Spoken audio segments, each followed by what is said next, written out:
내가 만일 왕의 목전에서 은혜를 입었고 왕이 내 포청을 허락하시며 내 요구를 시행하시기를 좋게 여기시면 내가 왕과 하만을 위하여 베푸는 잔치에 또 오소서.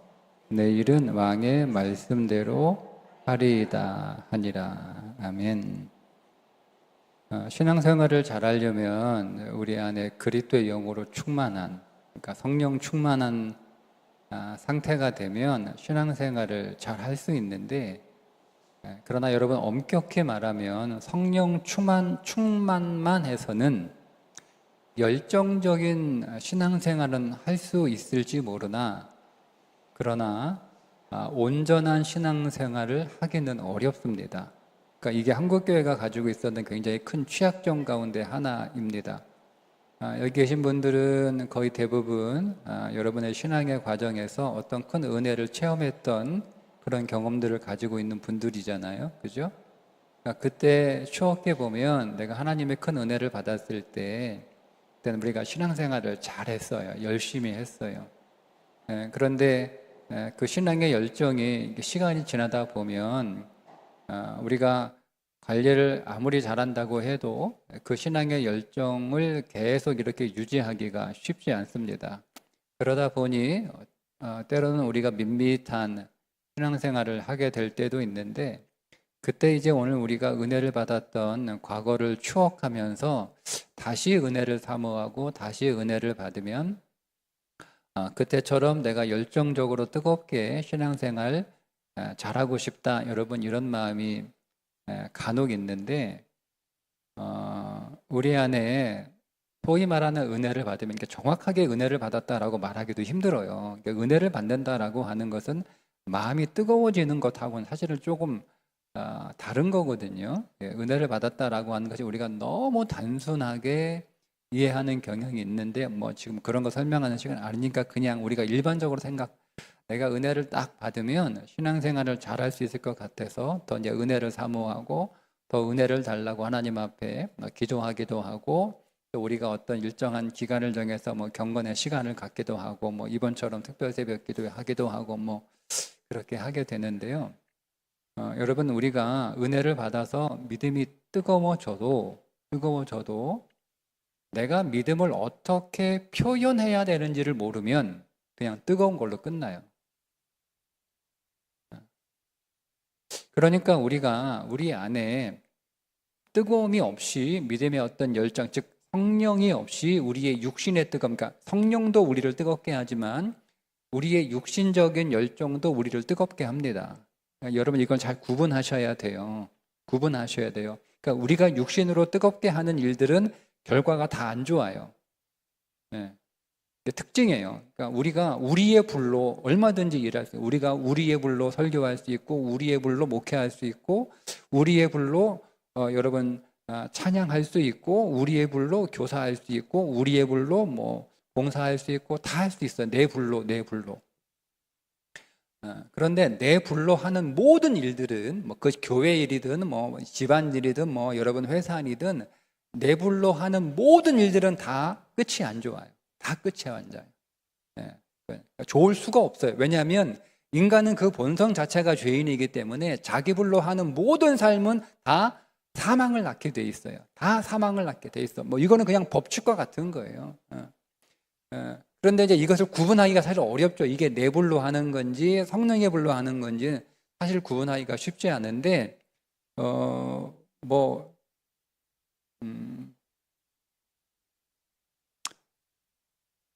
근데 여러분, 우리가 성령의 불로 우리가 우리의 인생을 살아가면 가는 게 제일 좋은데, 그렇다고 해서 우리가 성령으로 충만하고 그래서 성령으로 뜨겁다 하더라도 어떻게 살아야 되는지를 모르면, 그러니까 어떻게 말해야 되는지, 어떻게 행동해야 되는지, 어떻게 이 관계를 풀어가야 되는지, 어떻게 일해야 되는지, 어떻게 사람을 만나야 되는지, 어떻게 사역해야 되는지를 모르면, 즉 성경에 대한 지식이 없으면 그냥 뜨거웠다가 끝나는 거예요. 그러니까 여러분, 우리가 왜 뜨거웠다가 그 뜨거움이 그냥 점점 식어지는 것으로 계속 오늘 우리 인생에 반복되는 걸까? 그 이유가 뭔가 저는 제 나름대로 진단을 해봤는데요. 가장 중요한 건 진리가 없기 때문에 그래요. 제가 이렇게 뜨거우면 이제 우리가 막 열정으로 살아가잖아요. 근데 뜨겁게만 하지, 그러니까 열정만 있지 어떻게 해야 되는지를 모르는 거예요. 어떻게 해야 되는지를 열정만 있지. 그러니까 여러분 뭐 우리 삶 가운데 그런 일들이 뭐 간혹 있잖아요. 막 열정만 있는데 방법을 모르는 거죠. 열정만 있는데 쉽게 얘기하면 요즘 이제 그 달리기가 유행이잖아요. 요즘 젊은 애들 달리기 유행이에요. 유행 애들.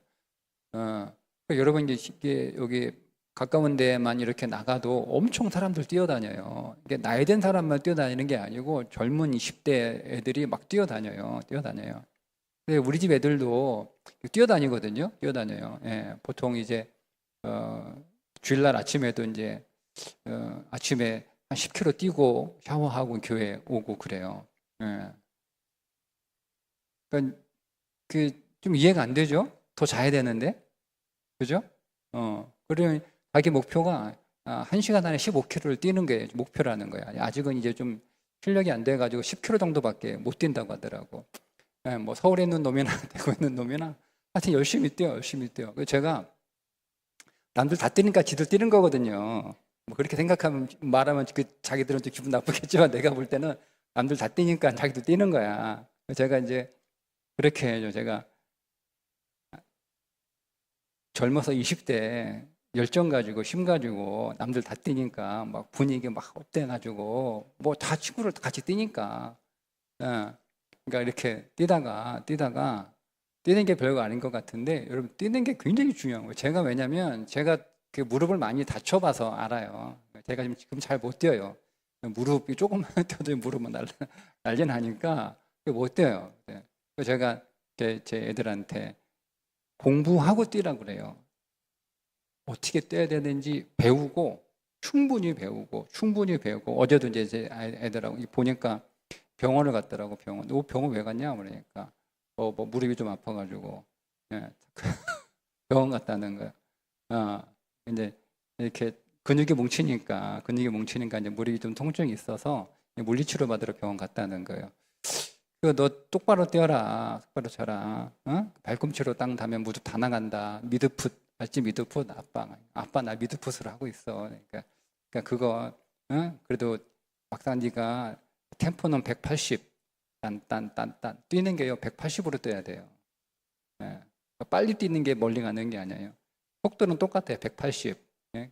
메트로돔 제가 이렇게 그 트레드밀 그러니까 이렇게 러닝머신 아파트에 있는데 러닝머신 이럴 때 180에 맞춰놓고 떠요. 딴 옆에다가 그거 뭐죠? 이게 우리 박자 맞추는 거 있잖아요. 그거 메트로돔 이렇게 켜놓고 180 딴 뛰는 거예요.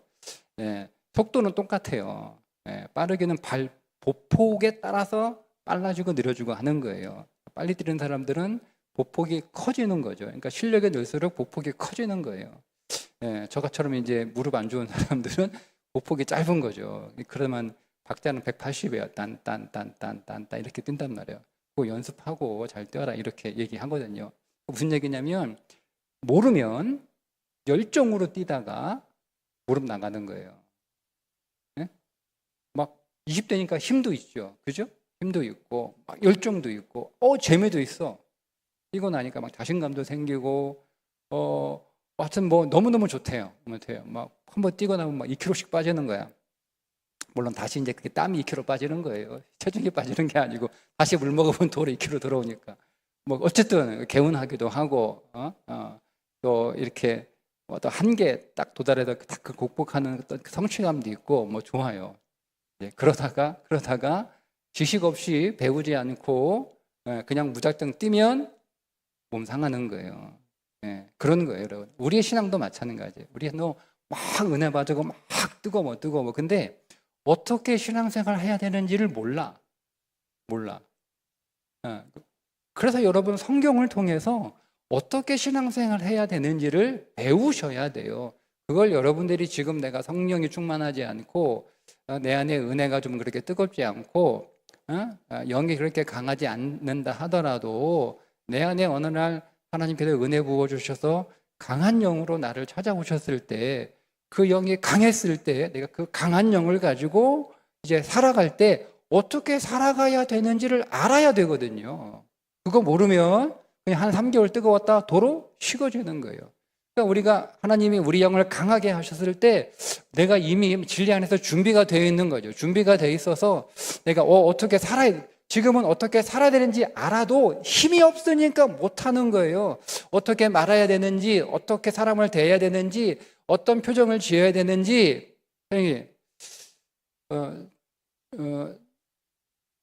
제가 얼마 전부터 정치인들을 굉장히 부러워하게 됐습니다. 정치인들을 싫어하는데 정치인들을 부러워합니다. 뭘 부러워하냐면 그들의 정치력, 그러니까 단편히 얘기하면 그들의 표정이 너무너무 부러워. 어떻게 저렇게 얼굴색 하나 안 변하고 저렇게 거짓말을 저렇게 잘할까? 막 저렇게 막 열받는데 막 웃으면서 말하는 것. 이 정치인들끼리 막 이렇게 서로 토론하잖아요. 근데 분명히 막 이게 수준이 낮은 정치인들은요, 얼굴에 감정이 고스란히 드러나요. 근데 진짜 실력 있는 정치인들은요, 얼굴에 감정이 하나도 안 드러나요. 막 속에서는 막 불불 끓 텐데 표정이 하나도 안 변해. 전 그거 보고 야, 내가 저거 배워야겠다. 내가 그 되게 못하거든요. 근데 제가 성경을 이번에 에스더서를 읽으면서요, 그게 성경 전체에 다 그런 내용이에요. 성경도 어떤 의미에서 우리들에게 믿음의 정치를 가르쳐주고 있는 거예요. 그러니까 우리의 삶에 다 정치잖아요. 우리의 삶 자체가 우리가 뭐 국회의원 나가고 뭐 구의원 나가고 뭐 이렇게 해야만 정치하는 게 아니고요. 우리의 삶 전체가 다 정치하는 거예요. 이게 학교 교육의 문제가 뭐냐면 아이들에게 우리들은 다 어렸을 때 용어가 그게 아니었을 때 사실은 다 정치를 배웠어요. 친구끼리 어떻게 지내야 되는지, 어른한테 어떻게 해야 되는지 다 배웠잖아요. 그죠? 그게 사실 정치예요. 인간관계가 정치 아닙니까?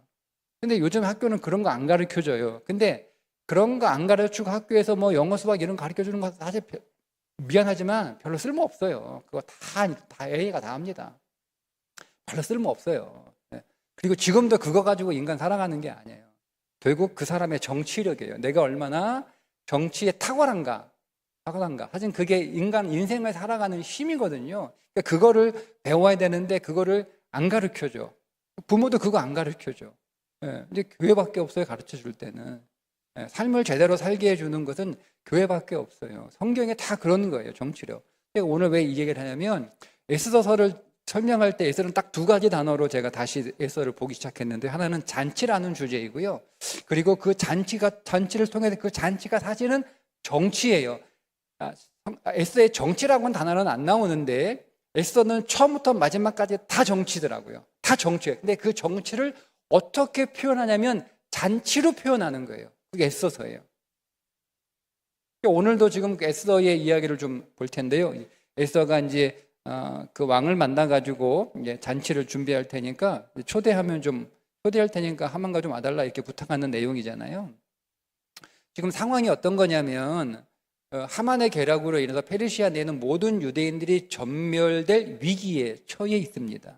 이 위기를 해결하기 위해서 에스더가 목숨을 걸고 왕을 찾아가는데, 당시 페르시아의 법에 의하면 왕이 부르지 않았는데 왕 앞에 나타나는 사람들은 다 죽어야 되는, 그러니까 에스더 입장에서는 왕이 자기를 부른 지금 몇 달 동안 자기를 한 번도 안 불렀는데 지금 왕이 부르지 않은 상태에서 자기가 왕 앞에 나가는 것은 사실은 자살행위입니다. 그러나 지금 너무나 시간이 조급하고 위급한 상황이기 때문에 왕이 자기를 부를 때를 기다릴 수가 없어서 죽으면 죽으리다 라고 하는 그런 고백을 가지고, 그런 다짐을 가지고 왕 앞에 나타났는데, 왕이 다행히 왕이 부르지도 않았는데 나타난 그 에스더에게 금규를 내밀어서 목숨을 건지는데, 그것만 한 게 아니라 왕이 전혀 기대하지 않았던 뜻밖의 얘기를 하는데, 뭐냐면 네가 원하는 건 무엇이든지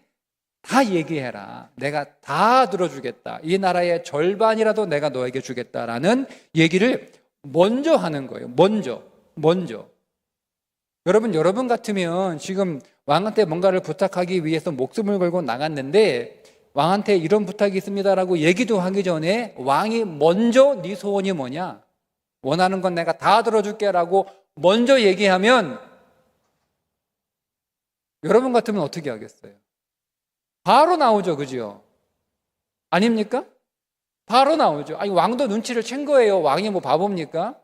에스더가 목숨을 걸고 나온 이유는 분명히 뭐가 있으니까 나온 거지. 그냥 뭐 심심해서 목숨 걸고 나오는 여자가 어디 있어요. 나갔다가 다 죽는데. 그러니까 왕도 알아요. 무슨 목적이 분명히 있으니까 목숨을 걸고 왕 앞에 나타난 것을 왕이 다 알기 때문에 먼저 물어보는 거예요. 먼저 물어본 거예요. 도대체 네 소원이 뭐야? 말만 하면 내가 다 들어줄게 라고 이렇게 얘기를 하면 바로 자기의 목적, 자기의 본심을 이렇게 얘기를 해야 되는데 뜬금없이 제가 잔치를 준비할 테니까 하만과 함께 제가 준비한 잔치에 참석해 주시면 그것으로 충분합니다. 이런 쓸데없는 얘기 하는 거예요. 쓸데없는 얘기잖아요. 왜 쓸데없는 얘기예요, 여러분? 지금 상황이 말씀드린 것처럼 시간이 없어요. 이미 왕의 조서, 왕의 어인이 찍힌 조서가 이미 배달되고 있는 거예요. 그게 도착하기 전에 지금 또 다른 조서가 가야 되는데 시간이 어디서 이미 3일을 썼잖아요. 금식하느라고. 그죠? 그리고 지금 잔치하느라고 또 며칠 쓸 거 아니에요.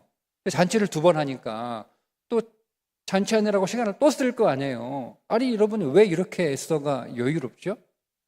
왜 이렇게 여유롭죠?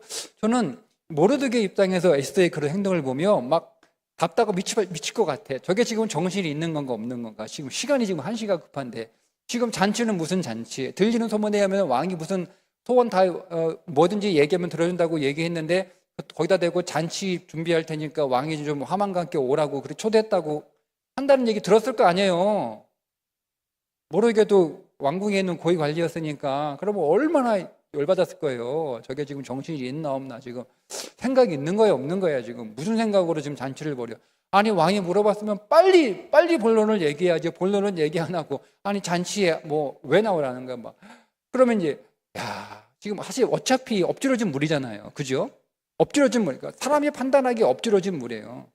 엎질러진 물이에요. 엎질러진 물임에도 불구하고 모르드게는 해보겠다. 이게 믿음이에요, 여러분. 엎질러졌다고 포기하는 건 믿음이 아니에요. 그건 누구나 하는 거예요. 엎질러졌지만 포기하지 않는 건 이게 믿음인데 에스더가 보기에 뭐 이미 엎질러진 문인데 괜히 내가 말 꺼냈다가 안 되면 이런 나조차 끝나는 거 아닌가 싶어서 그렇다고 말을 안 할 수도 없고 그렇다고 뭔가 행동을 해야 되는데 저게 시간을 끄는 거구나. 시간을. 그러니까 책임 회피하는 거죠. 내가 노력은 다 했는데 시간이 너무 없어서 이미 뭐 모든 거 다 끝나가지고 하기 어렵다. 뭐 이렇게 지금 변명하려고 시간 끄는 거 아닌가. 뭐 이렇게 모르드게가 생각했을 수도 있겠다. 뭐 그렇게 혼자 한번 상상을 해봤어요. 어쨌든 에스더가 2번째 잔치에서도 똑같은 얘기를 하거든요. 네 소원이 뭐냐? 네 소원이 뭐냐? 원하는 건 내가 다 들어줄게. 다 들어줄게. 예.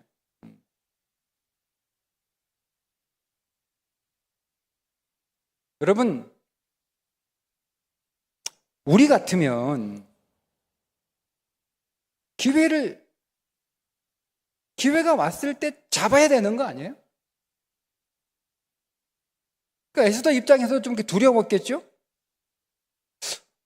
내가 내 앞에 기회가 왔는데 이걸 내가 못 잡으면? 물론 우리가 에스더의 그런 태도를 우리가 알지 못하는 에스더만의 어떤 보도의 전략일 수 있겠다 뭐 이렇게 생각할 수 있지만 그러나 지금 상황이라고 하는 것이 시간이 부족하거든요. 지금 너무너무 촉박해요. 시간적으로 에스더가 너무너무 불리하단 말이에요. 그런 상태에서 에스더가 너무 여유로운 게 좀 이해가 안 되는데 저는 이 에스더의 이 부분을 통해서 정말 저는 개인적으로 정말 에스더의 이런 모습을 배우고 싶어요. 에스더서는 사실은 기도라고 하는 단어가 안 나옵니다. 그러니까 금식했다고만 나오지 우리가 그걸 금식 기도했다라고 추정을 하는 거지 금식 기도했다는 말은 안 나와요. 금식하라고 했지 그게 금식 기도하라고 한 건 아니거든요. 그래서 아주 좀 이렇게 보수적으로 보는 신학자들은 금식 기도한 게 아니다 이렇게 해석을 합니다. 그러니까 물론 에스더에서는 기도라고 하는 단어가 나오지 않아요. 저는 그게 훨씬 더 고도의 메시지라고 생각을 해요. 기도를 하는 것 같지 않는데 기도인 거. 그게 진짜 기도거든요. 기도의 모양은 없어요. 기도의 자세는 없어요. 기도의 형태는 없어요. 근데 그게 기도인 거. 그래서 저는 에스더에는 크게 두 가지의 기도가 나온다. 하나는 금식 기도고 하나는 잔치 기도라고 하는 거죠. 이 잔치가 저는 에스더의 기도로 그렇게 보였어요. 에스더를 읽으면서. 금식이 기도로 보여지는 건 그렇게 크게 이상한 게 아닌데, 제가 그 전에 보지 못했던 내용 가운데 하나가 에스더는 이 잔치조차도 하나님 앞에 드리는 기도였다라고 하는 거죠. 그러니까 우리가 지금 오늘 와가지고 성전에서 우리의 문제와 필요와 우리의 어려움, 우리의 기도 제목 가지고 기도하는 것도 기도이지만, 여러분이 우리의 일상에서 우리가 기도의 모양과 기도의 언어와 기도의 자세는 없지만 우리의 모든 일상 자체가 어떤 의미에서 기도가 될 수 있는 것이고, 그 삶이 우리가 기도가 될 때 그게 정말 수준 높은 신앙이고 정말 수준 높은 영성이라고 하는 거죠. 그래서 오늘 이 잔치에 대해서 좀 주목해 보려고 하는데요. 우리가 어떤 문제를 만나면 그 문제 앞에서 취하는 크게 세 가지 형태의 태도가 있다라고 저는 한번 생각을 해봤어요. 첫째는 뭐냐면, 우리가 어떤 문제를 만나면 막 이스라엘 백성들이 광야에서 했던 것처럼 막 울고 불고 막 난리치고 원망하고 막 불평하고 탄식하면서 기도하는 태도. 일종의 떼쓰는 기도죠. 보통 다들 이렇게 합니다. 자, 그렇게 하나님 앞에 문제 앞에서 울고 불고 뭐 불평하고 막 원망하고 탄식하고 막 떼쓰고 막 그렇게 해도 하나님이 들어주세요. 그렇게 해도 하나님이 들어주셨잖아요. 너 왜 이렇게 울고 불고 난리냐? 너 왜 이렇게 불평하냐? 너 뭐 이렇게 불만이 많냐? 너 뭐 이렇게 원망이 많냐? 너 뭐 그렇게 이렇게 탄식하냐? 하나님이 그렇게 말씀하지 않잖아요. 그냥 하나님이 막 울고 불고 막 그렇게 난리쳐도 하나님이 다 응답해 주셨어요.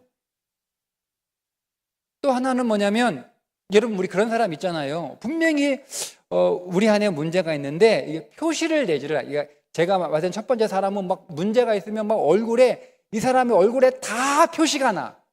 문제가 있구나. 얼굴에 다 드러나. 이 사람은 진짜 뭐 심각한 문제가 있구나.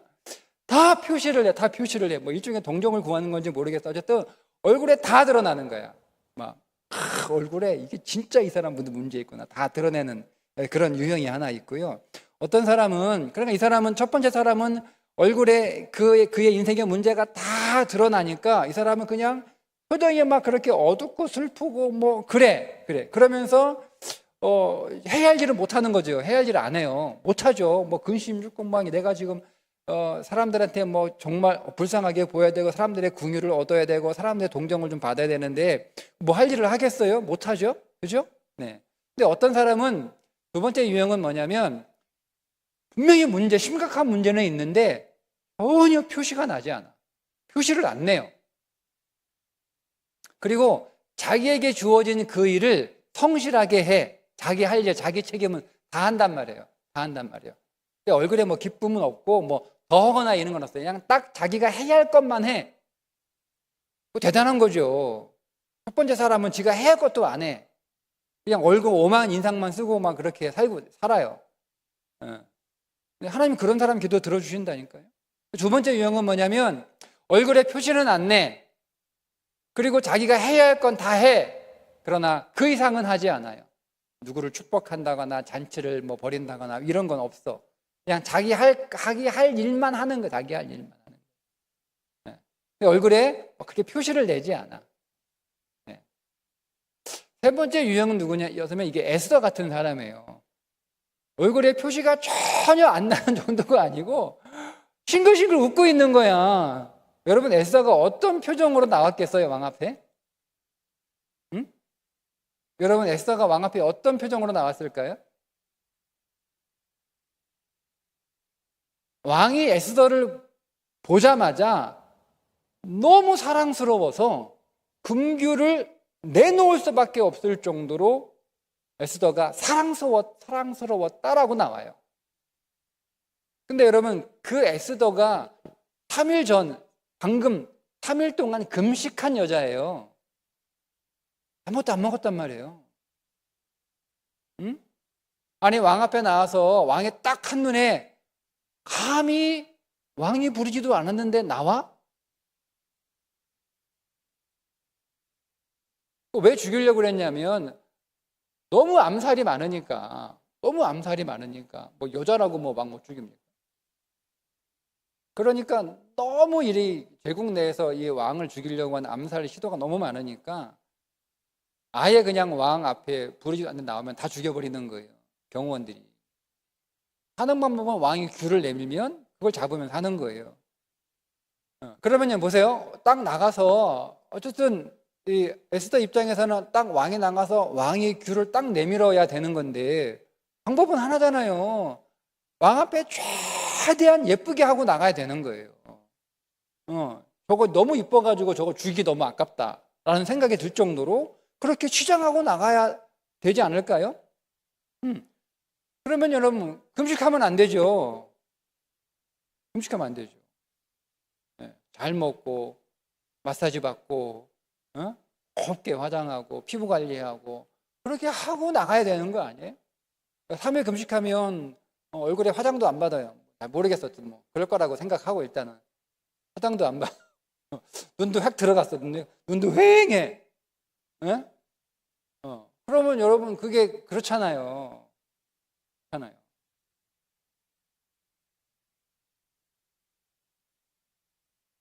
그런데 에스더가 3일을 굶고 왕 앞에 나왔는데 왕이 그 에스더를 보자마자 너무 사랑스러워서 자기도 모르게 금규를 내놓을 정도 그렇게 그냥 반해버린 거예요. 그 정도면 여러분 에스더가 얼마나 밝았겠어요. 얼마나 뭐 근심이 많으니까 뭐 울고불고 뭐 이렇게 하지도 않았겠고 표시는 안 내지만 웃지는 않잖아요. 표시는 안 내. 뭐 뭔 일 있어? 아무 일 없어 괜찮아. 표시는 안 내. 그러나 박지는 않아요. 웃지는 않아. 그렇잖아요. 그죠? 막 인상 찡그리고 있는 건 아닌데 표시는 안 내지만 그렇다고 웃는 건 아니잖아요. 막 웃거나 밝거나 뭐 화나거나 그렇지는 않잖아요. 근데 에스더가 그랬다니까요. 에스더가 심각한 문제 아닙니까? 죽으면 죽으리다 목숨을 걸고 이 잘못하면 자기가 죽을 수 있을 만큼 심각한 문제면 여러분 이게 그냥 생각하면 너무너무 심각하다 여러분 이게 됩니까? 그냥 심각한 문제면 오늘 우리의 마음이 다 스트레스로 굉장히 심해지는 거 아니에요. 근데 여러분 그 에스더가 너무 예쁜 거예요. 그러니까 너무 밝은 거죠. 너무 환한 거죠. 너무 아름다운 거죠. 이게 어떻게 가능했을까? 물론 가능했던 이유가 있겠죠. 그 전에 3일 금식기도 한 거예요. 그러니까 여러분 에스더는 사람 앞에서 인상 쓰지 않아요. 사람 앞에서 자기의 감정을 드러내지 않아요. 사람 앞에 자기의 슬픔을 드러내요. 사람의 동정을 구하려고 살지 않아요. 에스더는 자기의 감정은 하나님 앞에서 드러내는 거예요. 하나님 앞에서만. 모든 감정은 슬픔이든 두려움이든 염려든 걱정이든 불평이든 불만이든 하나님 앞에서는 자기의 모든 감정을 다 드러내요. 그리고 사람들 앞에서는 정치적으로 살아요. 저는 이게 에스더의 놀라운 신앙이라고 보았습니다. 그걸 너무 배우고 싶은 거예요. 너무 배우고 싶은 거예요. 근데 보면 저도 못하지만 여러분들도 못하고 있더라고 보니까 우리 교인들도 나만 못하는 게 아니라 별 닮아 그런지 다 못해 지금 다 못해. 다 정치적이지 않아. 너무 감정대사고 너무 얼굴이 너무 솔직해. 다 드러나 얼굴에 감정이. 그들의 말투에 다 드러나 감정이. 여러분 이거 어리석은 거예요. 지혜롭지 못한 거예요. 우리는 좀 더 정치적이어야 되는 거예요. 이해하기 쉬울수록 그렇게 표현을 하는 거예요. 우린 그게 없어. 세상 정치인들도 그렇게 살아가는데 우리는 왜 그보다 정치를 못할까 하는 거예요. 왜 우리는 하나님 나라 살아가는 사람들이. 그게 필요한 거예요. 근데 예전에 말씀드린 것처럼 울고불고 인상 쓰는 사람들이 울고불고 인상 쓰면서 기도하는 것도 하나님 들어주시죠. 광야에 있는 그 백성들이 하나님 앞에 40년 동안 계속 울고불고 인상 쓰고 투정하고 불평하고 원망하고 그래도 하나님이 다 들어주셨어요. 책망은 좀 하셨겠죠. 갈릴리 바다 위에서 풍랑을 만났을 때 제자들이 막 우리 죽겠다고 예수님 잠만 자냐고 뭐 하시냐고 한가하게 지금 잠이 옵니까 하면서 막 예수님 비난했잖아요. 우린 지금 다 죽겠는데 지금 예수님 한가하게 주무시기나 하고 지금 정신이 있는 거예요 없는 거예요 지금? 뭐 하고 있는 거예요 지금? 우린 다 죽게 생겼는데 자기 일 아니라고 당신만 살면 다예요 뭐 이렇게 뭐 했겠죠? 저 같으면 그렇게 했을 것 같아요. 예수님이 잠 깨우니까 열받아가지고 그렇게 말씀하신 게 아니고 들어주셨잖아요. 그죠? 들어주셨잖아요. 문제 해결해 주셨잖아요. 풍랑 잔잔케 하셨잖아요. 태풍 그치게 하셨잖아요. 그리고 뭐라고 말씀하세요? 책망하시죠. 어찌하여 믿음이 적은 자들아 어찌하여 믿음이 없느냐 이렇게 책망하세요. 책망은 하세요. 그런데 어쨌든 울고불고 난리 쳐도 온갖 인상 쓰고 소리 쳐도 하나님은 들어주세요. 응답해 주세요. 얼굴의 표정을 드러내지는 않아요. 그리고 자기 할 일은 다 해. 자기 의무는, 여러분 이런 사람은 굉장히 자존심이 강한 사람이에요. 자아가 굉장히 강한 사람이거든요. 그러니까 이 자아가 강하니까 할 일은 해요. 그러니까 할 일만 하는 거예요. 할 일만. 내가 할 일만 하는 거죠. 욕먹기 싫으니까 사람들한테 싫은 소리 듣기 싫으니까 그리고 이렇게 문제 있다고 인상 쓰는 거 이게 좀 초등학생이나 그렇게 하는 거지 성숙한 사람이 얼굴에 문제 있다고 표시내고 투정하고 이런 건 별로 이렇게 성숙하지 못한 거니까 그래서 표시도 안 내. 자기가 해야 할 일들은 그래도 다 해. 근데 그만큼만 하는 거죠. 그 이상은 하지 않아. 말씀드린 것처럼 축복한다던가 잔치한다던가 이런 건 없어. 그냥 얼굴에 표정 드러내지 않고 자기 할 일만 딱 이렇게 하고 가는 거죠. 그런 사람도 하나님이 들어주세요. 아마 격려는 하시겠죠. 네가 그렇게 얼굴 항상 표치도 안 내고 안 드러내고 네 할 일 다 하고 가니까 몰랐어. 힘들었지. 많이 어렵겠다. 힘내. 기운내. 이렇게 격려하시면서 문제를 해결해 주셨겠죠. 그죠? 그렇게 주시거든요. 근데 세 번째 사람은 하나님이 어떻게 응답하실까? 여러분. 정말 심각한 문제예요. 정말 심각한 문제. 울고불고 난리를 쳐도 전혀 이상하지 않을 만큼 정말 내 인생이 곧 무너질 것 같고 끝날 것 같고 망할 것 같고 정말 심각한 인생. 근데 그걸 표시를 안 하는 정도가 아니고요. 이렇게 웃고 다녀. 너무 밝은 거야. 지난 주일날 우리 교회 어느 집사님이 앞에 가는 어느 집사님을 부르더라고. 집사님이니까 딱 쳐다봐. 그러면서 저 집사님이 우리 교회에서 인상이 제일 좋아 이렇게 자랑하시더라고요. 그러니까 이 집사님은 항상 웃고 다니는데 내가 뒤에 가면서 저분만 그러는 거 아니에요. 그랬거든요. 우리 그런 사람 많아요. 하여튼 진짜 그 집사님은 얼굴 이게 제가 이렇게 만난 지 지금 19년 봤거든요. 우리 교회 온 지 19년 됐는데 진짜 얼굴 표정 이렇게 찡그리고 이런 거 제가 본 적이 없어. 물론 자주 안 보고 가끔 봐서 그런 거예요. 하여튼 19년 동안 보긴 봤어 가끔. 근데 볼 때 어쨌든 교회마다 항상 목소리 톤도 항상 밝고 유쾌하고 항상 친절하고 그래 진짜 그래요. 그래. 그분 성품이 그런 것 같아. 하여튼 어떻게 에스더가 그런 거예요.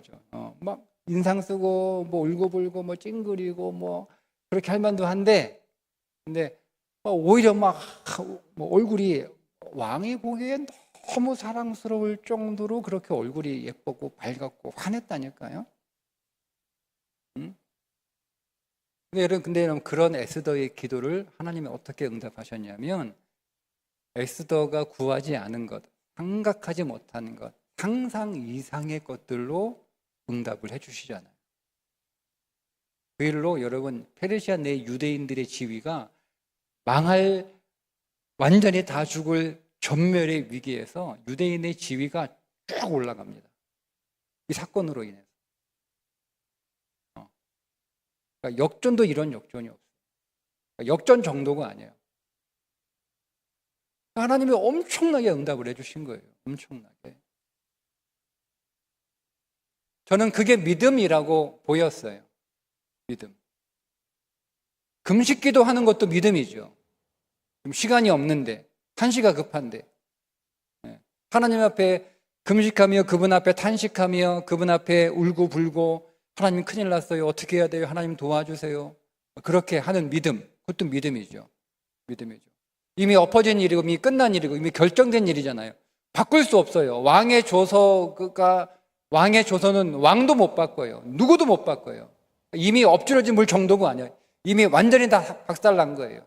도로 주워 담을 수도 없고 다시 맞출 수도 없어요. 그런데도 에스더는 하나님 앞에 기도한 것, 이게 믿음이죠. 여러분, 오늘 우리 인생에 끝난 건 없어요. 우리 인생에 끝난 건 없어요. 우리 인생에 회복할 수 없는 것, 도저히 재기할 수 없는 것, 그런 건 우리 인생에 없어요. 완전히 다 끝난 것처럼 보여도 우리는 에스더처럼 하나님 앞에 믿음으로 금식하며 기도해야 돼요. 그분 앞에서 우리가 울고불고 난리 피우고 부르짖고 해도 돼요. 그렇게 하셔야 돼요. 그러니까 우리의 모든 감정은 그분에게 다 쏟아내는 거다. 쏟아내는 거. 그리고 나서 우리의 일상으로 돌아와서는 우리는 좀 정치적으로 할 필요가 있어요. 정치적으로. 무슨 그게 좀 표현이 그런데 우리가 정말 믿음으로 살아야 돼요. 믿음으로.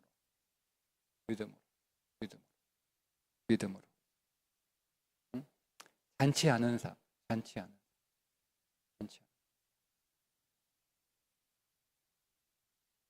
여러분, 에스더만 그렇게 한 게 아니죠? 다윗도 그런 삶을 살았어요. 광야에서. 광야에서 다윗도 잔치 않은 삶을 살았잖아요. 하기도 정말 말할 수 없이 자기 몸 하나 건사하기도 쉽지 않은 인생인데, 자기 주변에 모여든 600명의 사람들 다 먹이고 입히고 재우고 돌보고, 그 사람들을 그냥 그렇게 먹인 게 아니라 그 사람들을 뭐로 만들었어요? 용사로 만들어냈잖아요. 다 잔치하면서. 결국 다윗은 그 광야의 삶에서 잔치 베풀고 잔치를 해서 사람들을 초대하는 삶을 살았던, 그게 다윗의 삶이에요. 신약성경에 오면 바울이 그런 삶을 살았잖아요. 자기가 빌립보에 갈 계획도 없었고 생각도 준비도 안 되는, 하나님이 가라고 해서 갔어요. 빌립보에 마지못해 억지로 가라고 그러니까. 근데 가가지고 자기 잘못한 게 뭐가 있어요? 잘못한 거 아무도 없고 그냥 미친 귀신 여자 불쌍해가지고 귀신 쫓아내렸는데, 그것 때문에 막 심하게 두들겨 맞고 몸에 막 상처가 나고 감옥에 잡혀가서, 하나님 이게 어떻게 되면, 내가 왜 이래야 되는, 내가 누가 여기 온다고 그랬어요? 누가 여기 간다고 그랬어요? 하나님이 여기 억지로 보낸 거 아니에요? 근데 이게 뭡니까 하나님? 전도하라 보낼 거 가둬버리면 어떻게 하는 거예요? 맞잖아요, 여러분. 여러분이 한번 바울의 입장에 대보세요. 전도하러 보내놓고 실컷 두드러 패가지고 감옥에 집어넣은, 전도하라는 거 말라는 거예요. 그럼 보내지나 말든지. 감옥에 가둘 거면 왜 보내? 전도하라고 보냈으면 전도라도 하게 해줘야지. 여러분 같으면 여러분 감정이 어떻겠어요? 여러분 감정이?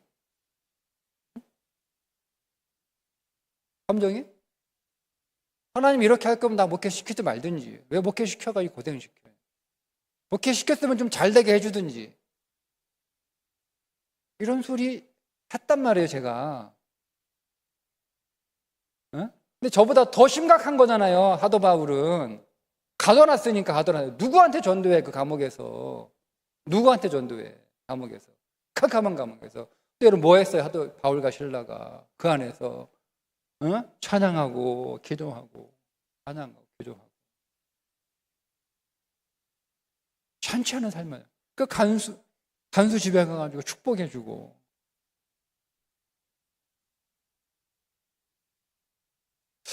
저는 그때 그 바울이 이런 느낌이 들었어요. 이게 좀 표현될지 모르겠는데 바울이요 하나님을 믿어줬다. 하나님을 믿어줬다. 이게 좀 표현이 이상한데 그냥 좀 바울의 어떤 믿음을 좀 효과적으로 표현하기 위해서 바울이 하나님을 믿어준 거죠. 상황은 배신당한 거잖아요. 그죠? 하나님 믿고 온 거 아닙니까? 빌립보까지 전혀 계획이 안 됐고 전혀 준비가 안 돼 있어요. 근데 하나님 한 분 믿고 가라고 하니까 간 거 아니에요. 근데 지금 감옥에 가둬놓고 근데 바울은 그 하나님을 믿어준 거예요. 그 표현이 감옥 안에서 찬송하고 기도한 거예요. 정확히는 찬송했겠죠. 찬송, 더 많이 찬송했겠죠. 기도보다는. 이 하나님을 믿어준 거예요. 우리가 하나님을 믿어주는 거예요. 저는 그게 믿음이라고 봅니다. 그러니까 상상할 수 없는 일이 벌어지잖아요. 그죠? 빌립보 교회 개척 멤버가 빌립보 감옥의 간수장. 개척 멤버예요. 그의 온 식구가 그의 집에서 교회가 세워져요. 바울이 생각하지도 의도하지도 교회가 준비하지 않았던 놀라운 빌립보 교회가 그 일을 통하여 역사하잖아요. 그러니까 그 이상으로 바울은 그냥 누구를 전도할까? 바울 생각은요. 빌립보 도착해가지고 야 여기 어디 가면 유대인들 만날 수 있어요? 요거 먼저 물어봤잖아요. 저기 강가에 가면 몇 명 모이게. 그러니까 빌립보에는 회당이 없었어요. 즉 유대인 10명이 없었다는 얘기예요. 회당 없으니까 뭐 한두 명 모여가지고 물가에서 모여서 했겠죠. 그거 찾아간 거예요. 그러니까 그 사람들을 통해서 어떻게 할까? 이게 바울의 계획. 몇 명 안 되니 요 사람들 다 복음 전하고 설득해서 어떻게 한번 시작해 볼까? 요게 바울의 계획의 전부였는데 간수가 그의 집을 교회로 제공해서 그의 식구들이 몇 명인지 모르겠으나 제법 됐겠지요? 그죠? 개척 멤버가 한둘이 아니에요. 생각하지도 못한 개척교회가 세워진 거예요. 빌립보 교회가. 그러니까 바울이 그거죠. 바울이. 여러분 오늘 우리도 하나님을 하나님이 오늘 우리를 믿어주시는 것처럼 우리도 하나님을 믿어주는 것. 내가 하나님을 믿어주는 그 믿음의 표현이 여러분 우리가 오늘 함께 기도하고 모인 우리 자녀들을 믿어주는 것. 자녀들을 믿어주는 것. 자녀들을 믿어주세요. 자녀들을 믿어주세요. 자녀들을 믿어주세요. 네. 늘 믿지 못할 것만 계속 내놔도 믿어주세요. 그 아이를 믿는 게 아니고 그 아이 안에 계신 그리스도를 신뢰하십시오. 그리스도를 신뢰하세요. 그래서 그 아이도 자기 안에 있는 그리스도를 신뢰하게 해주세요. 그러니까 우리 부모가 내가 너를 믿어라고 이렇게 말하면 그 아이를 믿는 거잖아요. 그러니까 아이는요, 엄마가 자기를 이렇게 부수려고 그렇게 하는 말인 줄 알아요. 왜냐하면 자기도 자기 못 믿거든. 지들도 알아요. 자기가 못 믿을 존재라는 거. 걔들은 모르겠어요. 다 안단 말이에요. 근데 엄마 아빠가 나는 너 믿어 그러면 엄마 아빠가 그런 말로 자기를 구슬린다고 생각하는 거예요. 애들도 뻔히 다 알아요. 우리의 전략을. 그렇게 말하는 게 아니고 내가 너를 내가 너를 어떻게 믿냐. 너 하는 꼬라지 봐라. 응? 그럼 나는 네 안에 계신 그리스도를 신뢰한다. 너도 그 그리스도를 신뢰해라. 그러면 아이는요. 나는 믿을 수 없는 존재이고 나는 신뢰할 수 없는 존재이고 나는 연약하고 나는 부족하고 나는 모자르고 나는 실수하고 나는 실패하고 나는 많이 부족하지만 나는 많이 자신감이 없지만 내 안에 계신 그리스도가 계시고 그를 믿으라고 자꾸 엄마 아빠가 얘기해 주시니까 계속 얘기해 주는 거예요. 나는 네 안에 계신 그리스도를 신뢰해. 나는 네 안에 계신 그리스도를 믿어. 너도 네 안에 계신 그리스도를 믿고 그 그리스도를 인정하고 그 그리스도를 신뢰하려면 그분이 네 인생 안에서 반드시 위대한 일을 하실 거야. 나는 그래서 내 눈에 보이는 너의 모습 때문에 혹은 상하지만 실망하지는 않는다. 혹은 상하죠. 우리가 정확하게 여러분 우리의 감정을 정확하게 정리하셔야 돼요. 여러분 속상한 건 실망한 게 아니에요. 그죠? 속은 상하지만 실망하지는 않아요. 그러니까 여러분 우리가 우리의 감정을 정확하게 정리해서 정확하게 전달해 줘야 돼요. 너 그러는 거 속상해. 너 믿어. 너 그렇게 하는 건 난 괜찮아. 이게 그럼 우리 엄마 괜찮네 이러면 안 된단 말이에요. 그런 줄 알아요. 애들이 멍청해가지고. 내 잘못은 부모님을 속이 상하게 해드린 거야. 그러나 실망을 시킨 건 아니라는 거죠. 알았니? 얘들아? 우리는 속은 상하지만 실망하시면 안 돼요, 여러분. 속은 상하지만 실망하시면 안 돼요. 속 상하도 어떻게 속이 안 상해요, 여러분? 속 안 상하면 우리가 좀 문제가 있는 거지, 우리 정신세계가. 잘못하고 좀 부족하고 좀 그러면 애들이 실수하고 그러면 속 상하죠. 그러나 실망은 하지 마세요. 실망하지 않으면 속상함도 금방 지나가요. 그러니까 우리가 실망하니까 이 속상함이 계속 가는 거예요. 계속 가는, 속상함이 계속 가는 거예요. 실망하니까.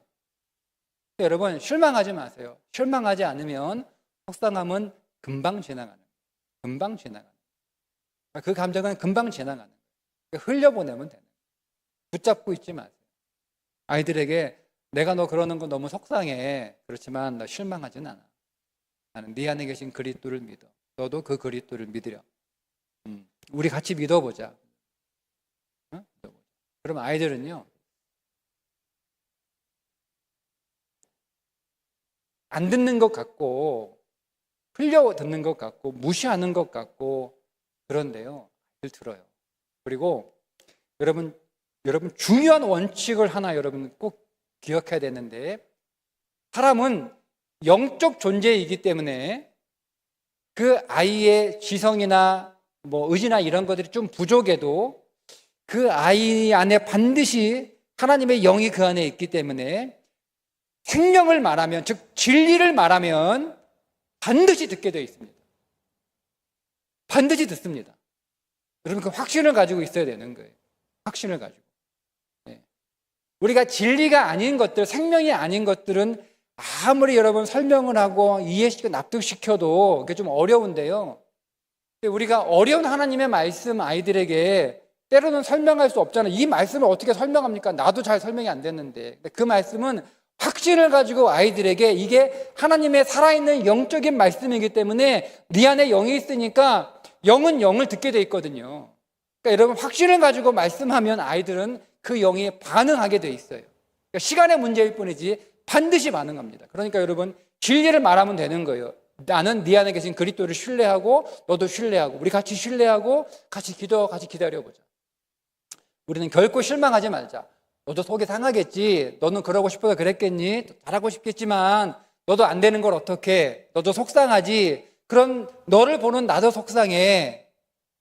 그러나 우리 서로 실망하지 말자. 너도 너 자신에게 실망하지 말고 여러분도 여러분 자신에게 실망하지 마세요. 나도 너에게 실망하지 않을 테니 우리 믿고 기대하고 믿어주세요. 여러분, 그리고 여러분은 여러분의 가정에 잔치를 베풀어 주세요. 잔치를 베풀어 주세요. 네? 잔치를 베풀어 주세요. 잔치를 베풀어 주세요. 잔치를 베풀어 주세요. 열받으면 맛있는 거 더 해주고요. 예. 더 해주세요. 잔치를 베풀어 주세요. 제가 저희 어머니로부터 그런 잔치, 그런 환대를 받았기 때문에 잊을 수가 없어요. 그 어머니의 환대를. 저는 다리가 부러지도록 맞아도 아무 할 말이 없는 잘못을 했거든요. 그리고 그 처분을 기다리고 있었어요. 근데 어머니가 저에게 잔치를 베풀어 주셨어요. 환대해 주셨어요. 그거 잊지를 못해요. 그러니까 그리스도인들은요, 어디에 있든 그곳이 어느 곳이든 그게 누구이든 쉽지 않겠지만 잔치를 베풀어 주는 인생이어야 되는 거죠. 우리는 가정에서 식구들에게 잔치를 베풀어 줘야 돼요. 여러분, 남편이 아내에게, 아내가 남편에게, 부모가 자녀에게, 아내들도 할 수 있으면 부모님께 잔치를 베풀어 주는 그런 삶을 여러분 가정에서 보여주셔야 돼요. 자녀들에게. 아이들이 그걸 보고 배우는 거예요. 그게 영어, 수학 이런 거 잘하는 것보다 훨씬 더 중요한 거예요. 훨씬 더 중요한 거예요. 그 아이가 인생에서 어떤 정치력을 가지고 인생을 잘 정치하는 삶을 살아가는 거 부모가 보여줘야 되는 거예요. 부모로부터 정치를 배우는 거예요. 부모로부터. 나는 분명히 혼나야 되는데, 이 분위기 이거 이상한데, 이거 한번 뒤집어질 분위기인데, 근데 어머니가 그 집에 잔치를 베풀어 식구들에게, 아버지가 식구들에게 잔치를 베풀어 애들이 배운단 말이에요. 부모에게서 정치를 배우는 거예요. 삶의 정치. 여러분 교회에서 여러분 정치하세요. 정치하세요. 그 얼굴에 다 여러분 감정 드러내면서 여러분 너무 솔직하게 그렇게 살지 마세요. 정치하세요. 여러분 감정대로 여러분 기분대로 너무 솔직하게 살아가는 거 정말 어리석은 거예요. 여러분이 얻을 수 있는 거 아무것도 없어요. 아무것도 없어요. 얻을 수 있는 거. 그 한번 여러분 입장 바꿔 생각해 보세요, 여러분들이. 감정 고스란히 솔직하게 다 드러내고 된 사람한테 여러분 뭐 해주고 싶어요? 해주고 싶은 거 있어요? 줬다가도 뺏어요. 나도 그런데. 우린 그렇게 할 수 있어야 되는 거예요. 너무 솔직하게 그렇게 할 필요 없어요. 우리가 잔치를 베풀어 주는 속상한 마음은 하나님 앞에 가서 푸세요. 그분 앞에 가서 푸시면 돼요. 여러분의 속상함, 서운함, 분노, 억울함, 여러분의 상처 다 그분 앞에서 푸시면 되는 거예요. 그리고 우리는 사람 앞에서 가정이든 식구들이든 교회든 성도들이든 사역이든 여러분 직장이든 일터든 사람들에게는 정치하는 거예요. 정치하는 거예요. 여러분 식당 가서 분명히 저게 이렇게 짜증날 상황이고 정말 아무리 그래도 저 손님 진짜 너무했다. 진짜 너무한다. 여러분 이런 사람들 있잖아요. 밥 먹다 보면. 그죠? 정말 내가 보기에도 저 사람 너무 심하다. 아무리 돈 내고 밥 먹는 거지만 어떻게 저렇게 무례하게 그럴 수 있는가. 근데 그걸 다 받아주는 그 식당 직원이든 주인이든 여러분 만나면 어떤 생각이 드세요? 어떤 생각이 드세요? 똑같은 거예요, 인생은. 똑같은 거예요. 마찬가지예요, 우리도.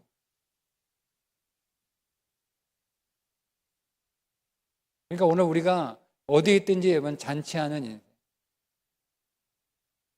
얼굴에 우리의 모든 감정들 다 드러내지 않고 스트레스 받지 않고 신경 날카롭게 세우지 않고 인색하지 않고 소극적으로 살지 않고 믿음으로 잔치를 배설하는 삶. 밝은 얼굴로 온유한 입술로 너그럽게 그리고 적극적으로 찬송하고 기뻐하고 축복하는 삶을 살아가는 것. 저는 이게 믿음이고 이것이 기도라고 봅니다.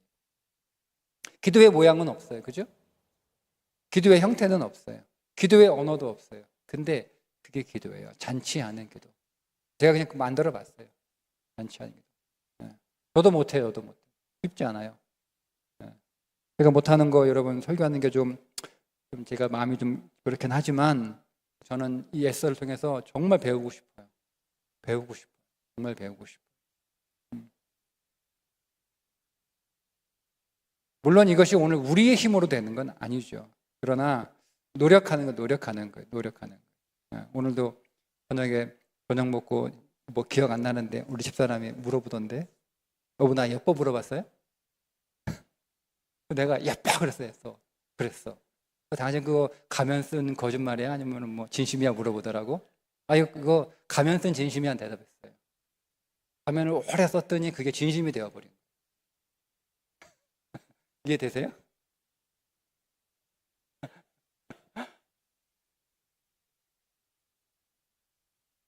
그렇게 돼야 되는 거예요, 여러분. 그렇게 훈련해야 되는 거예요. 해야 되는 거예요. 여러분, 이게 가면을 쓰는 것이 진심이 되면 어떤 일이 벌어지는지 아세요? 제가 저희 그 어머니를 보면 깨닫는데요. 원래 내 모습으로, 원래 타고난 육신으로 살려고 했던 그 삶이 불가능해져요. 안 돼요. 한번 여러분 해보세요. 되나? 네? 쉽게 얘기하면 이런 거예요. 내가 연습을 한 거예요. 가면 써서. 온유하게 얘기하고 친절하게 얘기하고 축복하는 말을 하고 항상 받아주고 이해해주고 격려해주고 좋아해주고 응원해주고 이렇게 살았어요. 사실은 속은 그렇지 않아요. 막 속은 부글부글 끓죠. 근데 그렇게 하는 것이 그리스도의 삶이니까 그렇게 노력하는 거예요.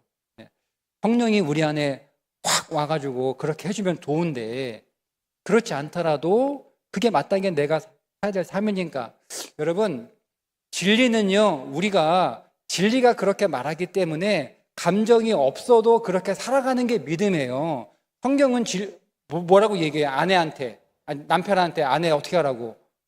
사랑하라고. 그게 진리니까 사랑의 감정이 없어도 사랑해야 되는 거예요. 이게 믿음이에요. 진리는 내가 마음에 동의가 되고 해서 따라가는 게 그게 믿음이 아니에요. 그건 진리가 아니죠. 진리는 여러분의 성령의 말씀이 명백하게 진리라면 그렇게 말씀하셨기 때문에 거기에 내 마음은 동의가 안 돼도 거기에 순종하는 것, 그게 믿음이에요. 성경은 정확하게 진리를 남편들에게 아내를 사랑하라고 말씀을 하셨으니까 그런 감정이 안 들고 그런 이해가 안 되지만 그 진리가 진리니까 순종하는 거예요. 그래서 하는 거라니까. 그렇게 하면 이제 이게 어느새 저희의 위장된 가면이 아니고요. 저희의 진심이 돼요. 진심이 돼요. 네? 타고난 진심이 아니고 만들어진 진심이라니까요. 그럼 제가 이거 계속 제가 싸우면 어느 시점이 되면 제가 이제는 좀 솔직하게 정직하게 살아야겠다 뭐 이렇게 해서 제가 이 가면을 벗으려고 하는데 이 가면이 안 벗겨져요. 가면을 못 벗어요. 가면을 벗는 게 너무 어색해요. 너무 어색해요. 너무. 네. 그 제가 저희 어머니 보고 그거 느껴요. 여러분 그러니까 우리 그렇게 믿음으로 살아내셔야 돼요. 네? 그러면 어느 날 성령께서 정말 도와주시기도 해요. 네. 도와주기도 해요. 어느 때는 여러분 정말 그게 동의가 안 될 때 있고 정말 안 될 때 있어요. 네.